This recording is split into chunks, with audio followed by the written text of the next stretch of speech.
Ya saben que durante todos estos días estamos conociendo la opinión de los distintos partidos con representación en el Parlamento de Canarias en relación al proyecto de presupuestos que ya se encuentra en la Cámara Legislativa, y hoy nos acompaña aquí en el plató de Buenos Días Canarias la portavoz del Grupo Mixto, Villena Espino. Buenos días, señora. Muy buenos días, Marta. Muy buenos días a todos los canarios. Bueno, ¿qué opinión le merecen estas cuentas? Bueno, son unas cuentas que tienen un problema de base, y es que los ingresos no van a ser tantos como dice el Gobierno, porque la economía no va a crecer tanto. Nos lo dicen los órganos internacionales más fiables, más rigurosos, más serios, incluso la Unión Europea, y por tanto va a ser casi imposible recaudar esos 350 millones de euros más en impuestos directos e indirectos que espera recaudar el Gobierno, salvo que se aprieta y exprima a las familias, a los autónomos y a las pymes al máximo, pues va a ser muy difícil, porque la economía no va a crecer como dice el Gobierno que va a crecer. Entonces, pues todo cae como un castillo de naipes cuando los ingresos no van a ser los que dice el Gobierno. ¿Cuáles considera usted que son las necesidades más perentorias de Canarias en estos momentos? ¿Dónde deberían estar las prioridades de ese presupuesto?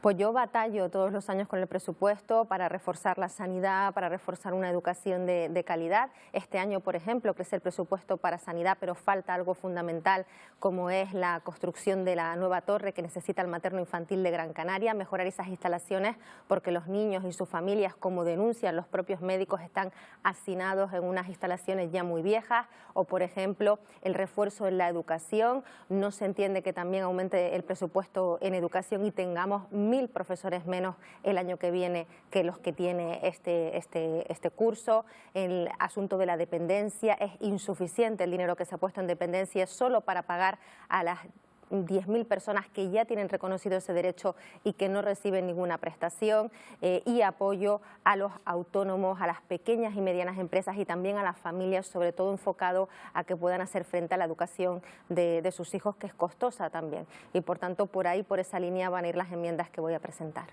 Los fondos europeos también son una cuantía importante que se va a incluir en estas cuentas. ¿Cree usted que pueden contribuir a mejorar los sectores productivos? Por supuesto, los fondos europeos son fundamentales. El problema no va a ser tanto de recursos. Tenemos, como tanto presume el Gobierno, el presupuesto que más crece de la historia de Canarias, pero luego el problema va a ser la ejecución, y lo estamos viendo sin recibir fondos europeos, por lo menos en esa cuantía. Por ejemplo, en este año el Instituto Canario de la Vivienda, con 128 millones de euros para construir vivienda, para poner en alquiler, en un alquiler asequible para los canarios, ha ejecutado el 15% de su presupuesto. Entonces, el problema no es tanto recibir los fondos, que lo vamos a recibir, sino ejecutar esos fondos, porque en el papel todo queda muy bien, todo queda muy bonito, pero la política de papel, el presupuesto de papel no vale nada si luego no se ejecuta, que es el problema que estamos teniendo. No solo vivienda, en total hay que ejecutar en lo que falta de finalizar el año, nada menos que el 80% de las inversiones que contempla el presupuesto para este año. El Gobierno confía que será así. 800 millones de euros. Bueno, yo espero que sea así, porque si no sería muy triste de contar con todos esos recursos y que realmente no lleguen a los canarios. Estamos hablando que toda esa inversión a su vez genera empleo, que es sin duda uno de los mayores problemas que tenemos en Canarias, la falta de empleo y de empleo de calidad. Y yo ahí estoy, R que R, comisión tras comisión, dando tirones de orejas al Gobierno para que se ponga manos a la obra y que se ejecute todo ese presupuesto. Aunque ya digo que va a ser difícil, porque en los años anteriores se están dejando de ejecutar de media nada menos que 500 millones de euros cada año del presupuesto.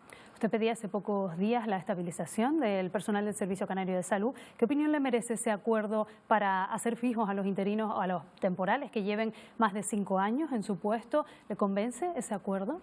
Bueno, es un asunto complejo, porque aquí hay personas que defienden diferentes derechos. Están las personas que están en abuso de temporalidad, lo han dicho los tribunales europeos, lo ha dicho también el Tribunal Supremo, para los que hay que buscar una solución, pero ese abuso se produce a partir de los 3 años y, por ejemplo, el acuerdo lo fija en 5 años para dar estabilidad. Y lo más sorprendente es que, precisamente, según lo anunciado, no conocemos todavía esa ley en detalle, porque todavía todavía no se está tramitando, pero según lo anunciado por quienes han acordado esta ley, precisamente a los sanitarios se les deja fuera. Es decir, las personas que se han estado jugando la vida por nosotros, a los que salíamos a aplaudir en los balcones, en las ventanas durante meses porque estaban ahí luchando contra el COVID, yo creo que los ciudadanos, si van a entender que a alguien se le facilite las cosas para tener estabilidad en su puesto de trabajo, es a los sanitarios, y sin embargo este acuerdo, según anunciado, deja fuera a los sanitarios. Yo en todo caso creo que esto es un acuerdo de país,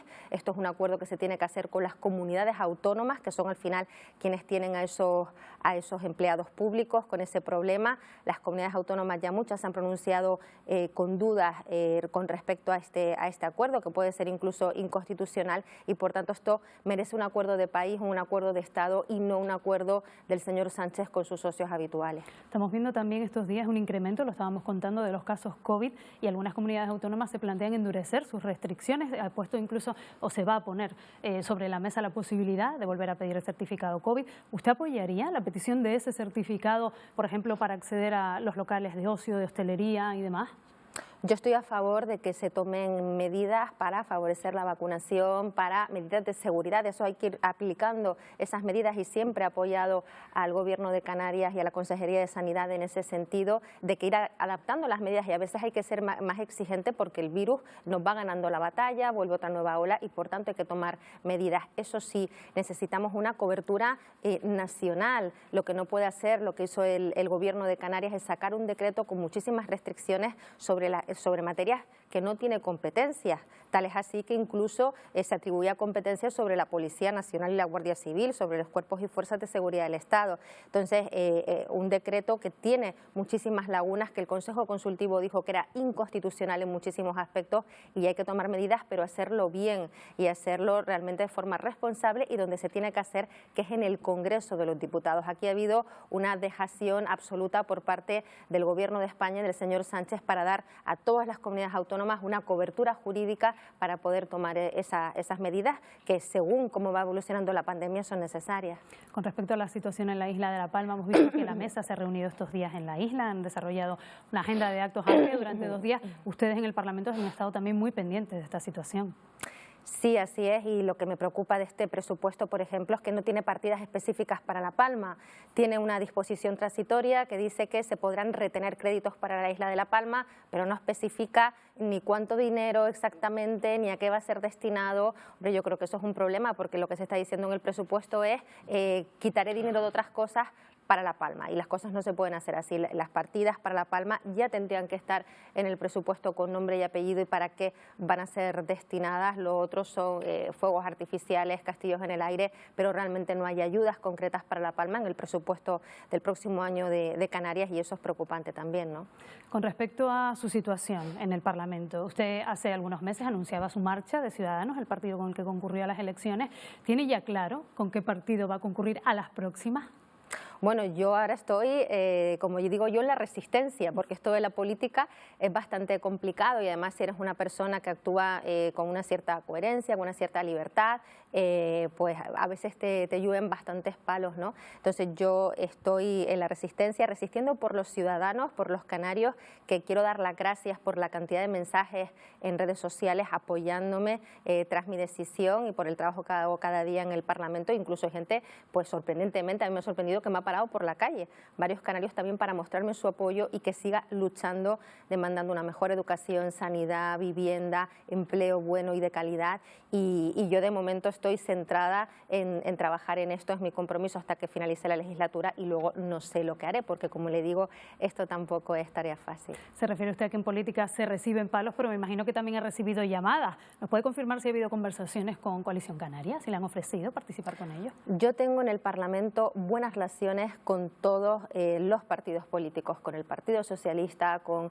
Coalición Canaria, con el Partido Popular, incluso con personas de Nueva Canarias y de Podemos también tengo una buena relación. Por tanto, yo en todo este asunto sí que he visto que ha habido una persecución que se me ha hecho, motivada, porque así lo han reconocido en la Cámara por la vicepresidenta del Parlamento, la señora Esther González, y su jefe, el señor Román Rodríguez, para tratar de silenciarme en el Parlamento. Y todos los movimientos que ha habido han sido en esa línea, apoyados también por Podemos, intentando quitarme derechos en el Parlamento, porque soy una persona incómoda para ellos, sobre todo para el señor Román Rodríguez, porque le digo verdades a la cara que otros no le dicen quizás, y eso a él pues no le gusta, y han intentado silenciarme. Con el resto de partidos políticos y de grupos de la Cámara tengo una excelente relación. El que era su compañero, es todavía compañero del Grupo Mixto antes de Ciudadanos, Ricardo Fernández Lapuente, ha presentado en el Congreso una petición para que se le declare tránsfuga, y también el Consejo Consultivo está pendiente de emitir su dictamen en relación a su posición dentro del Parlamento, si debe seguir ocupando el Grupo Mixto o no. ¿Qué cree usted que va a pasar? ¿Se plantea usted dejar ese escaño dentro del Grupo Mixto? ¿Qué cree que ocurrirá? Pues yo es que lo he tenido muy claro desde el principio, ¿no? Y yo creo que pedir ese informe al Consejo Consultivo entra dentro de esa estrategia persecutoria, porque de hecho el informe quien lo solicita es Nueva Canarias, ¿no? Entonces, hay un escrito de Nueva Canarias y de Podemos pidiendo al presidente, porque es una potestad del presidente solicitar el escrito. Ningún otro grupo político pidió ese informe, porque yo creo que el reglamento es claro, y creo que el consultivo va a ir en esa línea, dirá que el reglamento es claro, que la ley es clara y que yo puedo seguir trabajando con total normalidad como estoy haciendo en el Grupo Mixto. Y con respecto a Ciudadanos, pues yo creo que es la pataleta final de un partido tristemente en descomposición, que ilusionó a muchísimas personas hace ya 2 años, pero que ha tomado una deriva pues que está muy alejada de los compromisos que adquirieron en campaña electoral, de los compromisos que adquirieron en este caso con los canarios, de defender sus derechos, y yo es el motivo por el que abandoné Ciudadanos, porque traicionaron a los canarios en Madrid. Pina Espino, portavoz del Grupo Mixto en el Parlamento, gracias por habernos acompañado en Buenos Días Canarias. Muy buenos días a todos.